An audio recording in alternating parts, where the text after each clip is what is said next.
Welcome the Prime Minister of the Republic of India, His Excellency Sri Narendra Modi, and the President of the Republic of Indonesia, His Excellency Mr. Prabowo Subianto, accompanied by Vice President of the Republic of Indonesia, Speaker of the House of Representatives of the Republic of Indonesia, Speaker of the People's Consultative Assembly, Speaker of the House of Regional Representatives, as they are entering the hall.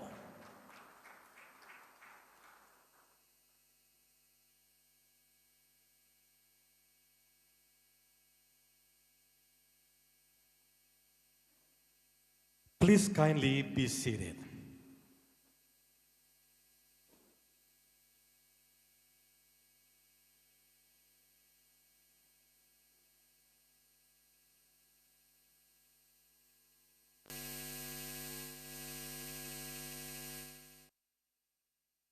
Untuk para fotografer, kami persilahkan.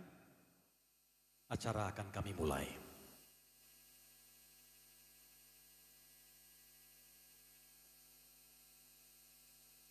Excellencies, distinguished guests, ladies and gentlemen, a very good afternoon. It is our great honor and privilege to extend our warmest welcome to our distinguished guests. President of the Republic of Indonesia, His Excellency Mr. Prabowo Subianto.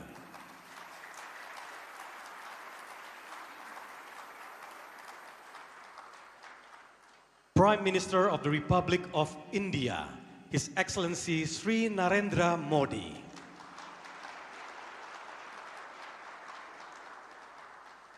Honorable members of the Parliament of the Republic of Indonesia, honorable official delegates, excellencies, honored guests, ladies and gentlemen, welcome to the state visit of Prime Minister of the Republic of India, His Excellency Sri Narendra Modi, to the House of Representatives of the Republic of Indonesia.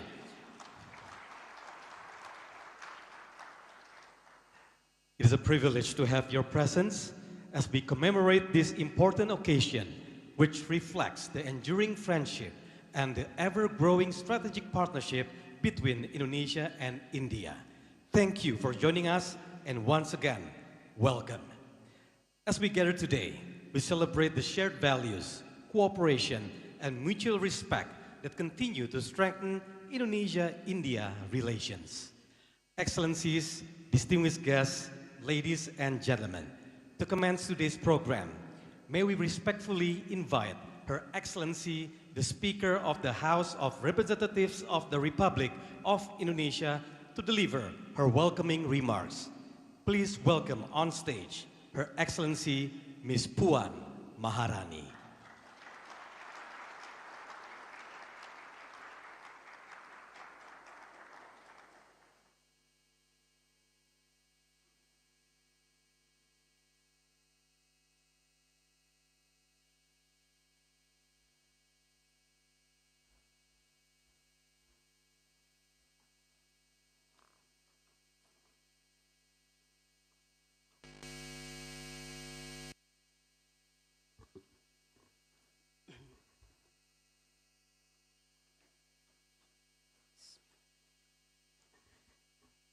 Yang terhormat Presiden Republik Indonesia, Bapak Prabowo Subianto,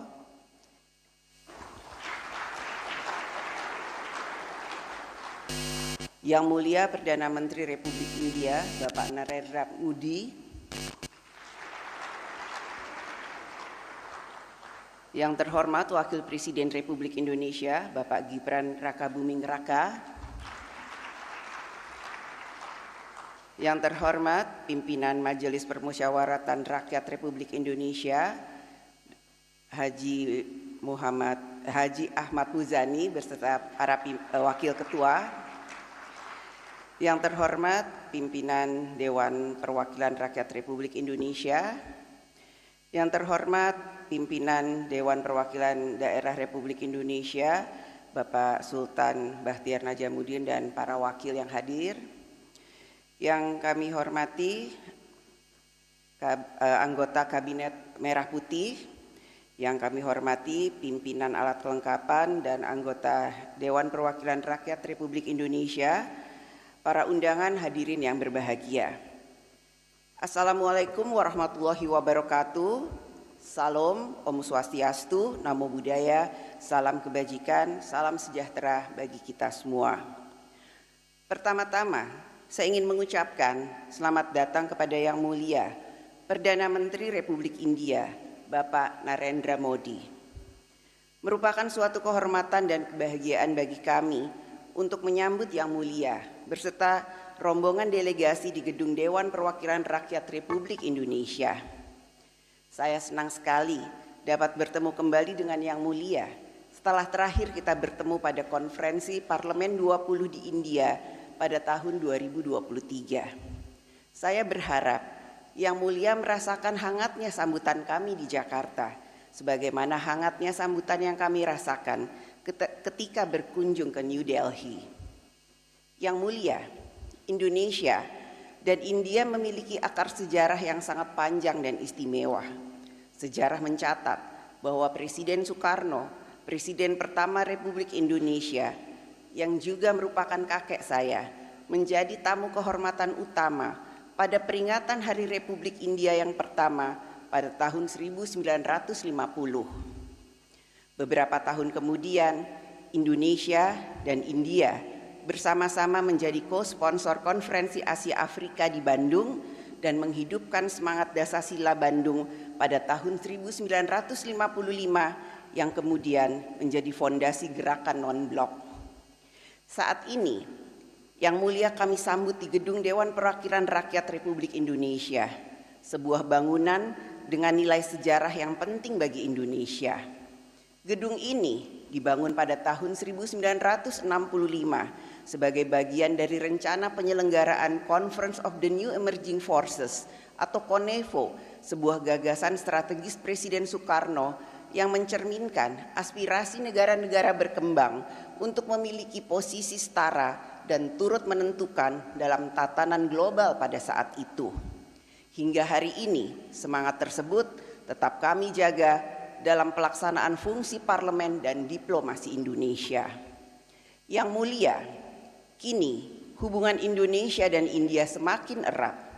Peringatan 75 tahun hubungan diplomatik kedua negara yang ditandai dengan kunjungan kenegaraan Presiden Prabowo Subianto ke India pada tahun 2025 memperkuat kemitraan strategis kita. Kita adalah dua negara demokrasi besar sesama kekuatan maritim di Samudra Hindia yang menjunjung tinggi prinsip kedaulatan di tengah dinamika geopolitik global yang semakin kompleks. Kami di DPR RI mendukung peningkatan hubungan kedua negara menjadi comprehensive strategic partnership dan disepakati share vision on maritime cooperation in the Indo-Pacific saat kunjungan Yang Mulia ke Indonesia pada tahun 2018. Kedua dokumen tersebut menjadi fondasi yang kuat untuk memperluas kerjasama di berbagai bidang. DPR RI menghargai posisi India yang menempatkan Indonesia dan ASEAN sebagai bagian penting dari kebijakan Act East Policy saat dunia diwarnai oleh meningkatnya rivalitas kekuatan besar, gangguan rantai pasok, krisis pangan dan energi, serta dampak perubahan iklim.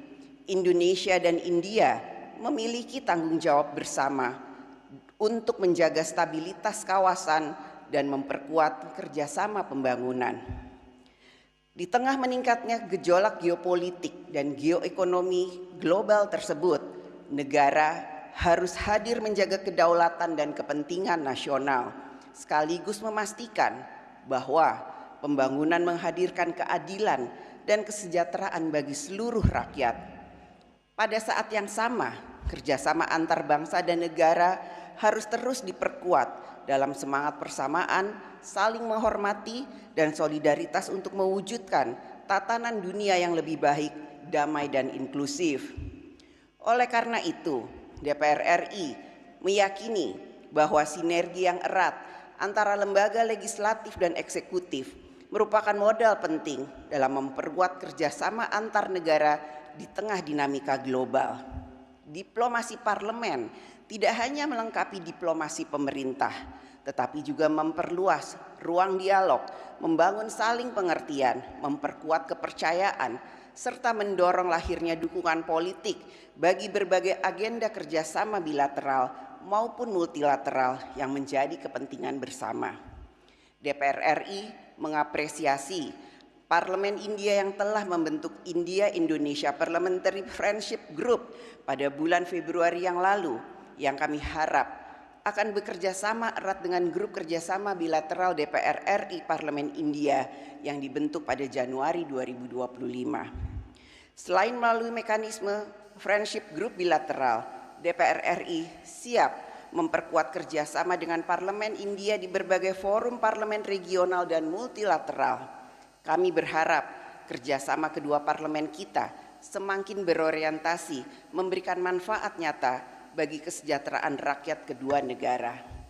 Yang mulia, kami yakin rangkaian kunjungan kenegaraan yang mulia kali ini akan membawa banyak manfaat bagi kedua negara.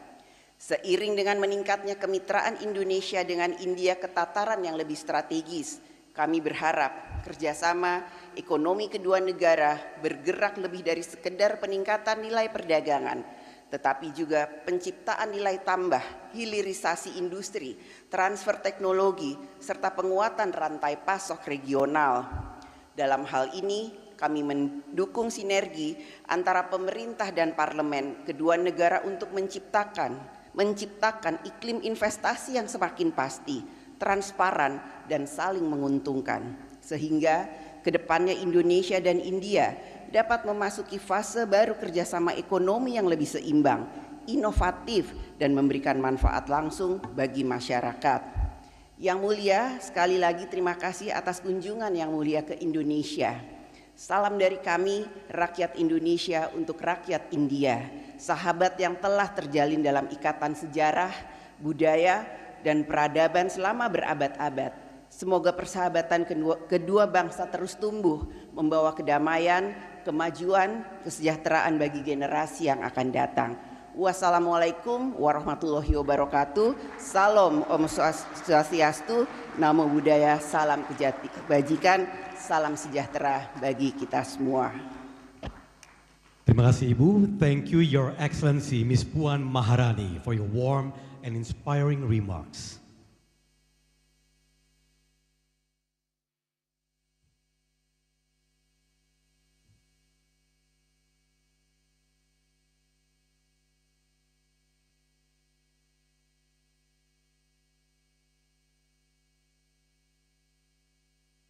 Excellencies, distinguished guests, ladies and gentlemen, it is now our distinct honor to invite His Excellency, the Prime Minister of the Republic of India, to deliver his keynote address. Please welcome His Excellency Sri Narendra Modi.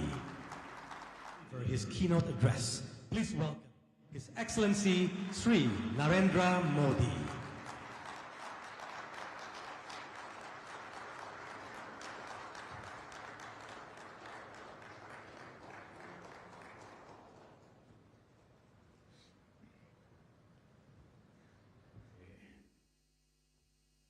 माननीय राष्ट्रपति जी, Yang Mulia Presiden उपराष्ट्रपति जी, Republik Indonesia, माननीय राष्ट्रपति जी, Yang Mulia उपराष्ट्रपति जी, माननीय speakers, parliament के सम्मानित सदस्य, एक्सेलेंसीज, इंडोनेशिया के मेरे प्रिय भाइयों और बहनों, आप सबको नमस्कार। सलामत सियाम।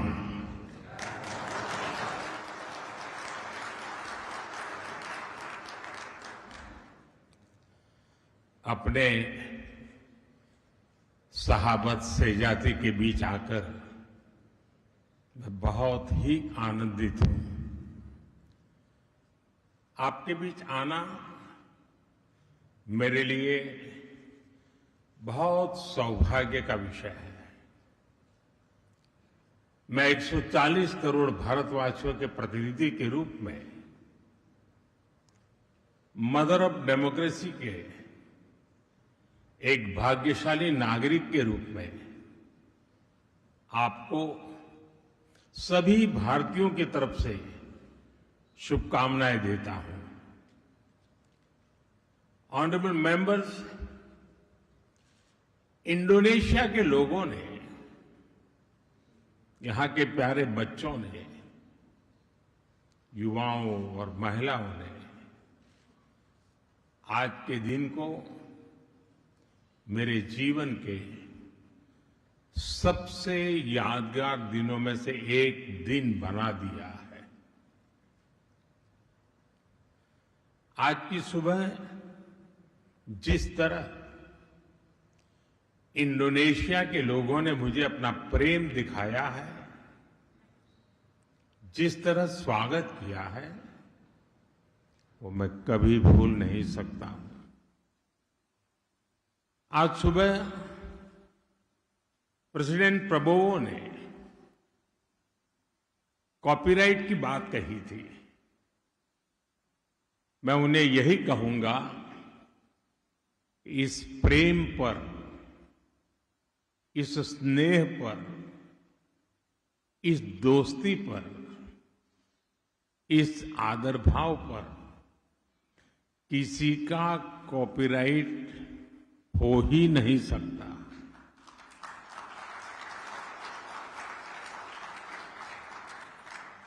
प्रेसिडेंट प्रबोवो से मेरी मित्रता कॉपीराइट की सारी सीमाओं से परे है। साथियों, आज सुबह मुझे इंडोनेशिया का सर्वोच्च सम्मान पाने का भी सौभाग्य मिला। मैं कोटि कोटि भारतीयों के प्रति इंडोनेशिया के लोगों के स्नेह को हृदय से, नम्रता से स्वीकार करता हूं। यह सम्मान हम दोनों देशों की डेमोक्रेटिक वैल्यूज का है, साझी विरासत का है और दोनों देशों के मजबूत होते रिश्तों का है। मैं आप सभी साथियों का, प्रेसिडेंट प्रबोवो जी का, इंडोनेशिया की सरकार और यहां की जनता का हृदय से आभार व्यक्त करता हूं। ऑनरेबल मेंबर्स, आज भारत और इंडोनेशिया इतिहास के एक अहम पड़ाव पर एक साथ खड़े हैं। इस सदी का पहला क्वार्टर बीत चुका है और अब आने वाले 25 वर्ष हम दोनों देशों के लिए बहुत महत्वपूर्ण है। आज इंडोनेशिया की इस महान धरती पर मैं आपके समक्ष दोनों देशों के साझा विकास का विश्वास लेकर के आया हूं। मैं ये संकल्प लेकर आया हूं कि भारत और इंडोनेशिया मिलकर पूरी मानवता को एक नई ऊर्जा से भर दे सकते हैं। जब भारत के 140 करोड़ नागरिक, इंडोनेशिया के 29 करोड़ नागरिक साझा प्रयासों से मिलकर आगे बढ़ेंगे तो दुनिया एक नया इतिहास रचते हुए देखेगी। भारत दुनिया का वो देश है जो विस्तारवाद नहीं, विकासवाद की नीति पर चलता है और इसलिए हम भारत में कहते हैं, सबका साथ, सबका विकास। Together with all, development for all. आज मैं यही मंत्र, यही भावना लेकर इंडोनेशिया के आप सभी सांसद सदस्यों के बीच आया हूं। ऑनरेबल मेंबर्स, हमारी राजधानियां भले ही हजारों किलोमीटर दूर हो, लेकिन समुद्र में हमारे बीच केवल 150 किलोमीटर की ही दूरी है।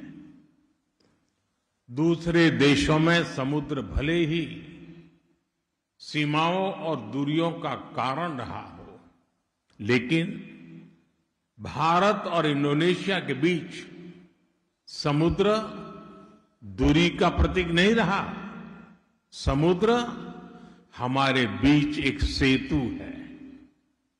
ये हमारे साझा भविष्य का केंद्र है। इंडिया, इंडोनेशिया और इंडियन ओशन, ये नाम हमारे आपसी जुड़ाव की गवाही देते हैं। हजारों वर्षों तक हमारे पोर्ट्स दुनिया को जोड़ते रहे। हमारे जहाज व्यापार और संस्कृति को दूर दूर तक लेकर गए। हमारे पास समुद्र से जुड़ी भविष्य की अनेक संभावनाएं हैं। इसलिए मैं आज समुद्र की इसी विशालता को आधार बनाकर आपसे भारत इंडोनेशिया के संबंधों को नई ऊंचाई देने का आग्रह करूंगा। ऑनरेबल मेंबर्स, इंडिया और इंडोनेशिया सिर्फ समुद्र ही शेयर नहीं करते, हमारी हिस्ट्री भी शेयर्ड है। हमारा संबंध रामायण और महाभारत की विरासत है। हमारा संबंध सदियों पहले नालंदा के ज्ञान से है। हमारा संबंध वायांग, नृत्य और संगीत से है। हम बोरोबुदुर और प्रभानम जैसी अद्भुत स्मारकों के जरिए जुड़े हैं। हम इंडोनेशिया के राष्ट्रीय प्रतीक गरुड़ा से जुड़े हैं। हम बाली यात्रा के उत्सव और उसके उल्लास से जुड़े हैं। और जब हम स्वाद की बात करते हैं तो क्रुपुक और पापड़ में कौन ज्यादा क्रंची है, ये कहना कठिन हो जाता है। लेकिन ये बात तो तय है, मसाला और बुम्बू दोनों हमारे जीवन में फ्लेवर लाते हैं।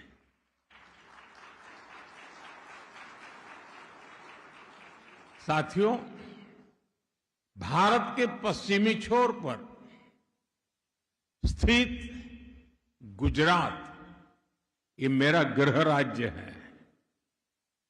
कहा जाता है कि सदियों पहले गुजरात से कुछ व्यापारी और सूफी संत समुद्र के रास्ते ही इंडोनेशिया आए थे। वे अपने साथ इस्लाम के विचार और इस्लाम के जीवन मूल्य भी लेकर यहां आए। आज भी गुजरात के पटोला वस्त्र यहां सम्मान और प्रतिष्ठा के प्रतीक है। आज भी इंडोनेशिया की बाटिक कला में उनकी छाप दिखाई देती है। और इसलिए ही राष्ट्रपति सुकर्णो ने भी कहा था, इंडोनेशिया और भारत के लोग रक्त और संस्कृति के संबंधों से जुड़े हैं। साथियों, ऐसा कितना कुछ है जो हमारे पूर्वजों ने साथ साथ जिया है। हम लोगों ने लंबे समय तक विदेशी शासन का सामना किया। हम दोनों ही राष्ट्र लगभग एक ही समय स्वतंत्र हुए। इंडोनेशिया 1945 में और भारत 1947 में।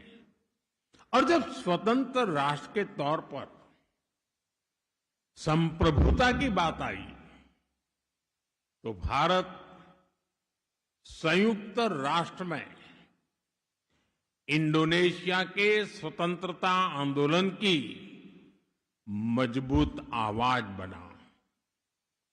उस दौर में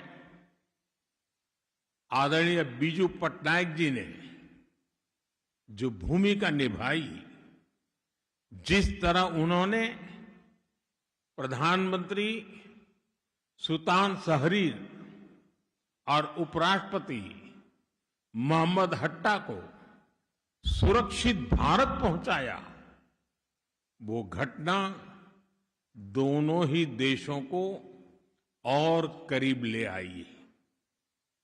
ऑनरेबल मेंबर्स, एक और बात जो हमें एक दूसरे के करीब लाती है वो है हमारा मजबूत लोकतंत्र और लोकतंत्र में विविधता। भारत दुनिया का सबसे बड़ा लोकतंत्र है, मदर ऑफ डेमोक्रेसी है, और इंडोनेशिया दुनिया की तीसरी सबसे बड़ी डेमोक्रेसी है। भारत में सैकड़ों भाषाएं और अनेक परंपराएं हैं, तो इंडोनेशिया में भी सैकड़ों भाषाएं और अनेक परंपराएं हैं। भारत में वसुधैव कुटुंबकम का मंत्र है, तो इंडोनेशिया में भिन्ने का तुंगल इक्का का विचार है। हम दोनों ने अपने लोकतंत्र में इस विविधता को ही अपनी एकता की नींव बना लिया है। ऑनरेबल मेंबर्स, 1950 में जब भारत ने अपना पहला गणतंत्र दिवस मनाया था, उस समारोह के मुख्य अतिथि भी राष्ट्रपति सुकर्णो ही थे, और जिसका उल्लेख अभी आदरणीय स्पीकर महोदय ने किया। और उस दौर में बांडुंग सम्मेलन में राष्ट्रपति सुकर्णो और प्रधानमंत्री नेहरू ने दुनिया को यह स्पष्ट संदेश दिया कि स्वतंत्र देशों को अपने निर्णय स्वयं लेने का अधिकार है। ऑनरेबल मेंबर्स, लोकतंत्र की ताकत क्या होती है, इंडोनेशिया ने ये रिफॉर्मेसी के जरिए दुनिया को दिखाया है। पिछले 2 दशकों में इंडोनेशिया की अर्थव्यवस्था तेजी से आगे बढ़ी है और करोड़ों लोग गरीबी से बाहर आए हैं। भारत का लोकतांत्रिक अनुभव भी यही कहता है। आज भारत दुनिया की सबसे तेजी से बढ़ती अर्थव्यवस्था है, और हमारे यहां भी पिछले 1 दशक में 25 करोड़ से ज्यादा भारतीय गरीबी से बाहर आए हैं। और इसलिए मित्रों, जब भारत और इंडोनेशिया साथ खड़े होते हैं तो दुनिया का ये विश्वास मजबूत होता है कि लोकतंत्र अवसर देता है, लोकतंत्र विश्वास देता है, और लोकतंत्र भविष्य बनाता है। और मुझे अटूट विश्वास है हमारे ये लोकतांत्रिक मूल्य और साझा आकांक्षाएं भारत इंडोनेशिया संबंधों को नई ऊंचाइयां तक ले जाएंगे। ऑनरेबल मेंबर्स, एक साथ आजाद देशों के तौर पर हमने जो सफर शुरू किया था, अब उस आजादी के 100 वर्ष भी हम एक साथ पूरे करने जा रहे हैं। यहां इंडोनेशिया में आप एमास 2045 के महत्वाकांक्षी विजन पर चल रहे हैं और भारत में हम विकसित भारत 2047 का संकल्प लेकर आगे बढ़ रहे हैं। अपने इन लक्ष्यों को हासिल करने में हम एक दूसरे के पूरक बन सकते हैं। हम दुनिया की सबसे यूथफुल सोसाइटीज हैं। हम दुनिया की सबसे तेजी से आगे बढ़ रही बड़ी अर्थव्यवस्थाओं में हैं। हम दोनों मेजर मैरीटाइम पावर्स हैं। हम ग्लोबल साउथ की मजबूत आवाज है। हम प्राचीन सभ्यताएं भी हैं और भविष्य के लिए नेचुरल पार्टनर्स भी हैं। इस यात्रा में हम एक दूसरे के पार्टनर्स भी बने और स्ट्रेंथ भी बने। इसी विजन लेकर को आज राष्ट्रपति प्रभुओं से मेरी विस्तृत चर्चा भी हुई है। हमारे उद्देश्य बहुत स्पष्ट है।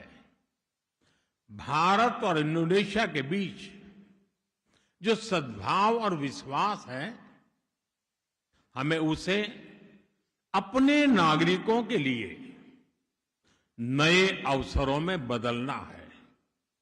पिछले वर्ष दोनों देशों के बीच द्विपक्षीय व्यापार लगभग $25 अरब तक पहुंचा है। भारत की 100 से अधिक कंपनियां इंडोनेशिया में काम कर रही है।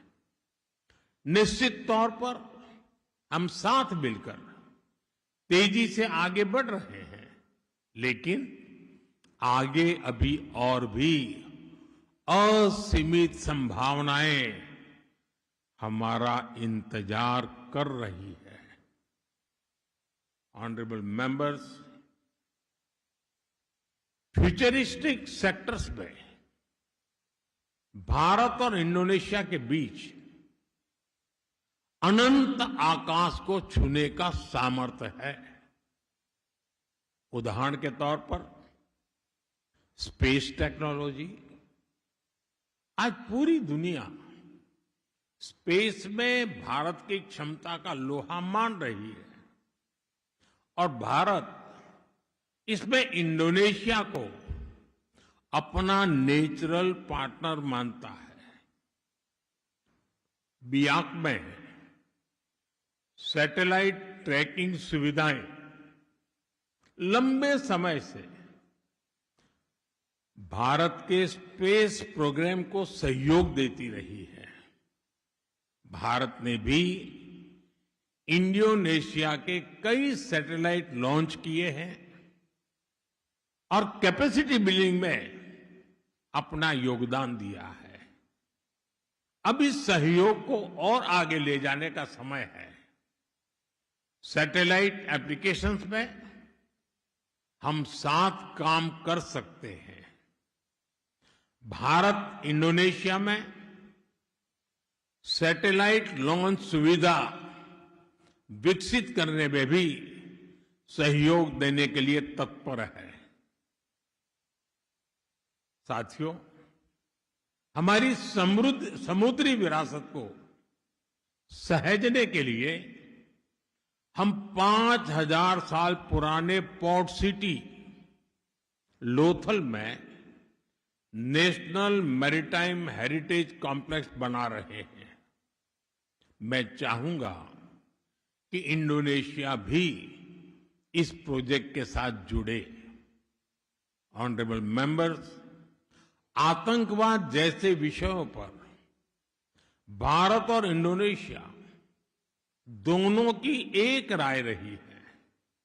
पिछले वर्ष पहलगाम में जब जघन्य आतंकवादी हमला हुआ, इंडोनेशिया तब भारत के साथ मजबूती से खड़ा रहा। मैं इसके लिए राष्ट्रपति प्रभुओं और आप सभी का आभार व्यक्त करता हूं। हमारे दोनों देश काउंटर टेररिज्म पर जॉइंट वर्किंग ग्रुप के माध्यम से साथ काम कर रहे हैं। इंटेलिजेंस, साइबर थ्रेट्स, आतंकी फंडिंग और डी रेडिकलाइजेशन, इन क्षेत्रों में हम और सहयोग बढ़ाकर दुनिया में शांतिवादी ताकतों को मजबूती दे सकते हैं। ऑनरेबल मेंबर्स, आज ग्लोबल ऑर्डर तेजी से बदल रहा है और ऐसे में हम जैसे विकासशील देश समान भागीदारी और अपनी बड़ी भूमिका मांग रहे हैं। इस वैश्विक परिदृश्य में भारत का स्पष्ट मानना है, यूएन सिक्योरिटी काउंसिल में रिफॉर्म को और टाला नहीं जा सकता। 2022 में इंडोनेशिया की G20 अध्यक्षता और 2023 में भारत की G20 अध्यक्षता, दोनों ने विकासशील देशों की प्राथमिकताओं को वैश्विक चर्चा के केंद्र में लाने का प्रयास किया। इंडोनेशिया की बेबास एक्टिव की परंपरा और भारत का स्ट्रेटेजिक ऑटोनॉमी के लिए कमिटमेंट वैश्विक विषयों पर हमें साथ खड़े होने के लिए मजबूत आधार देते हैं। भारत फ्री, ओपन और इंक्लूसिव इंडो पैसिफिक का प्रबल समर्थक है। भारत इंडो पैसिफिक में फ्रीडम ऑफ नेविगेशन की बात करता है। इसके लिए हमने आसियान को केंद्र में रखा है। हमारी एक्ट ईस्ट पॉलिसी भी आसियान सेंट्रिक है। भारत और आसियान की कॉम्प्रिहेंसिव स्ट्रेटेजिक पार्टनरशिप लगातार आगे बढ़ रही है। इसलिए बहुत आवश्यक है कि भारत और इंडोनेशिया इस दिशा में निरंतर काम करते रहे। ऑनरेबल मेंबर्स, हमारे सामने एक और बड़ा अवसर है। पिछले वर्ष इंडोनेशिया ब्रिक्स का पूर्ण सदस्य बना है। इस वर्ष भारत ही ब्रिक्स की अध्यक्षता कर रहा है। ब्रिक्स का ये मंच और अधिक व्यवहारिक हो, अधिक संतुलित हो, ग्लोबल साउथ की जरूरतों के प्रति और अधिक संवेदनशील हो। हम इसके लिए साथ मिलकर काम कर सकते हैं। ऑनरेबल मेंबर्स, आज इंडोनेशिया के सभी पार्लियामेंट मेंबर्स के सामने मैं भारत इंडोनेशिया साझेदारी के एक नए युग का आह्वान करता हूं। गंगा और महाकाम की धाराओं की तरह हमारी सभ्यताओं ने सदियों से विचारों, आस्था, व्यापार और संस्कृति को जोड़ा है। आज उसी ऐतिहासिक प्रवाह को भविष्य की नई ऊर्जा देने के लिए मैं आप सभी के समक्ष गंगा महाकाम विजन प्रस्तुत करना चाहता हूं। ये विजन हमारी साझेदारी को केवल वर्तमान की आवश्यकताओं तक सीमित नहीं रखता। यह आने वाली पीढ़ियों के लिए शांति, समृद्धि, सुरक्षा और शेयर्ड प्रोग्रेस का मार्ग प्रशस्त करता है। पहला, सिविलाइजेशनल कनेक्ट। हम अपने सभ्यतागत जुड़ाव को नई पीढ़ियों की चेतना से जोड़ेंगे। रामायण से बोरोबुदुर तक, समुद्री यात्राओं से सांस्कृतिक संवाद तक, हम अपने साझा इतिहास को भविष्य की शक्ति बनाएंगे। इसके लिए हमें भारत इंडोनेशिया सिविलाइजेशनल डायलॉग शुरू करना चाहिए। दूसरा, शेयर्ड डेवलपमेंट। विकसित राष्ट्र बनने की अपनी अपनी यात्राओं में भारत और इंडोनेशिया अटल साझेदार रहेंगे। इंडोनेशिया का एमास विजन और भारत का विकसित भारत संकल्प एक दूसरे को गति देंगे, एक दूसरे को शक्ति देंगे और हमारे लोगों के लिए नई अपॉर्चुनिटीज का निर्माण करेंगे। तीसरा, सिक्योरिटी एंड स्ट्रेटेजिक ट्रस्ट। हम डिफेंस और सिक्योरिटी कोऑपरेशन को नई ऊंचाई देंगे। हम अपनी नेशनल कैपेसिटीज को मजबूत करेंगे। आतंकवाद, साइबर थ्रेट्स, समुद्री चुनौतियां और इमर्जिंग सिक्योरिटी रिस्क, इसका हमारा में हम मिलकर सामना करेंगे। भारत और इंडोनेशिया का स्ट्रेटेजिक ट्रस्ट इंडो पैसिफिक में स्टेबिलिटी का मजबूत आधार बनेगा। चौथा, मैरीटाइम प्रॉस्पेरिटी। दो महान समुद्री राष्ट्रों के रूप में हम अपनी शेयर्ड मैरीटाइम ज्योग्राफी को शेयर्ड प्रॉस्पेरिटी में बदलेंगे।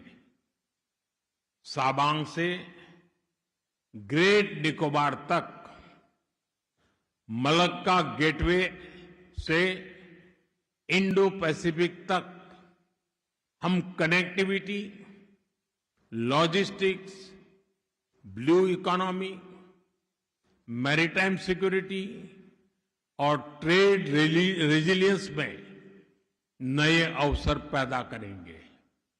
पांचवा, voice of the global south. हम ग्लोबल साउथ की आकांक्षाओं को और मजबूत आवाज देंगे। हम ऐसे वर्ल्ड ऑर्डर के लिए काम करेंगे जहां डेवलपमेंट इंक्लूसिव हो, टेक्नोलॉजी एक्सेसिबल हो और ग्लोबल गवर्नेंस अधिक न्यायपूर्ण और रिप्रेजेंटेटिव हो। साथियों, भारत और इंडोनेशिया मिलकर मानवता के 5वें हिस्से का प्रतिनिधित्व करते हैं। हमारी साझेदारी केवल दो देशों का संबंध नहीं है, यह इंडो पैसिफिक की स्टेबिलिटी, ग्लोबल साउथ की शक्ति और विश्व के शेयर्ड फ्यूचर में विश्वास का संकल्प है। आइए अपनी ऐतिहासिक मित्रता को नए दौर में ले जाएं। आइए गंगा महाकम विजन को मिलकर साकार करें। ऑनरेबल मेंबर्स, भारत में तुलसीदास जी ने लिखा था, जाने बिनु न होई प्रतीत, जाने बिनु न होई प्रतीति, बिनु प्रतीति होई नहीं प्रीति। यानी जब तक लोग एक दूसरे को जानेंगे नहीं, तब तक उनके बीच अपनापन नहीं बढ़ेगा। मुझे बताया गया है कि इंडोनेशिया में एक कहावत है और इसका अर्थ भी यही है, ताक केनाल माका ताक सायांग।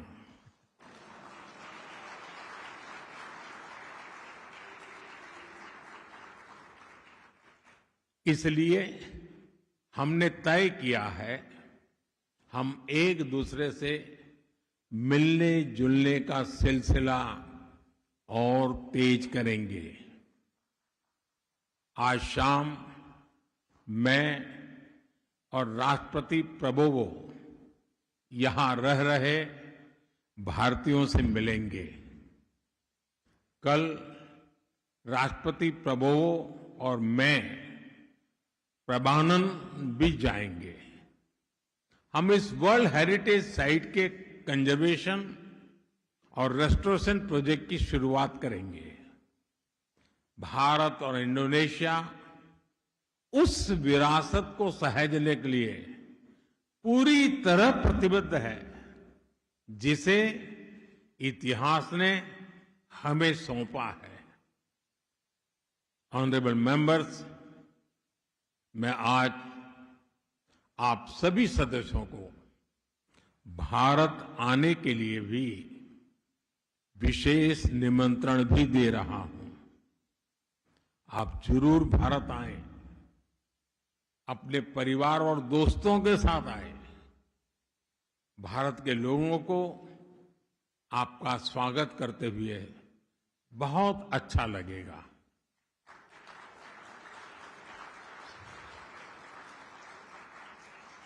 मुझे विश्वास है हम मित्रा सेलामान्या पार्टनर फॉर एवर बनकर काम करेंगे। हम मिलकर भारत और इंडोनेशिया के लोगों के लिए साझा समृद्धि का भविष्य बनाएंगे। इन्हीं शब्दों के साथ मैं अपनी बात समाप्त करता हूं। दीर्घायु इंडोनेशिया। भारत माता की जय। धन्यवाद। Our next official group photo.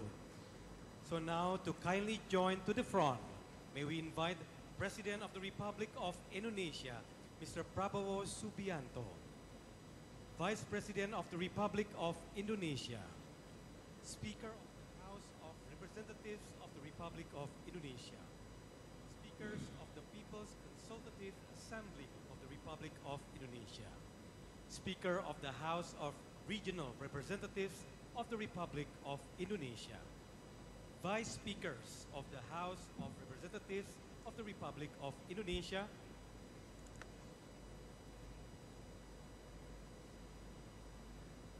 Vice Speakers of the People Consultative Assembly of the Republic of Indonesia, Vice Speakers of the House of Regional Representatives of the Republic of Indonesia.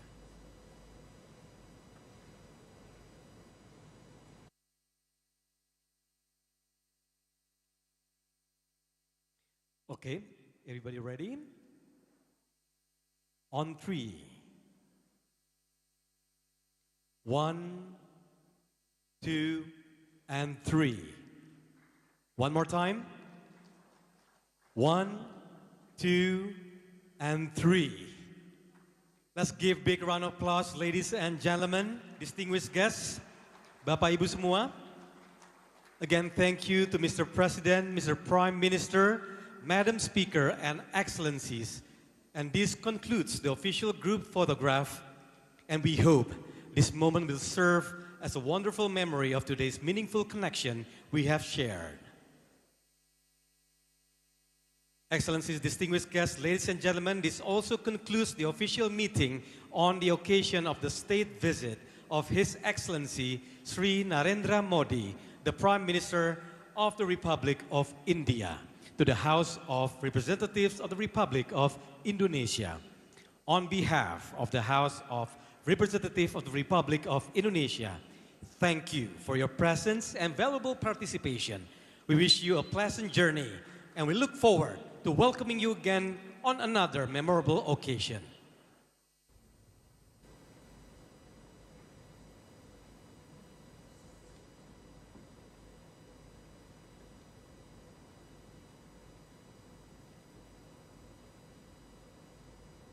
And ladies and gentlemen, may we respectfully invite the Honorable Mr. President and Prime Minister and their excellencies to lead to departure from the hall. We wish the Prime Minister of the Republic of India and the entire delegation a pleasant and productive stay in Indonesia. Again, thank you, have a wonderful day, and until we meet again. Wassalamualaikum warahmatullahi wabarakatuh.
तो Indonesia संसद की संयुक्त सत्र को प्रधानमंत्री ने यहाँ संबोधित किया और इस संबोधन में कई बड़ी बातें जिनका जिक्र प्रधानमंत्री नरेंद्र मोदी ने किया। उन्होंने कहा कि आज मेरे जीवन का एक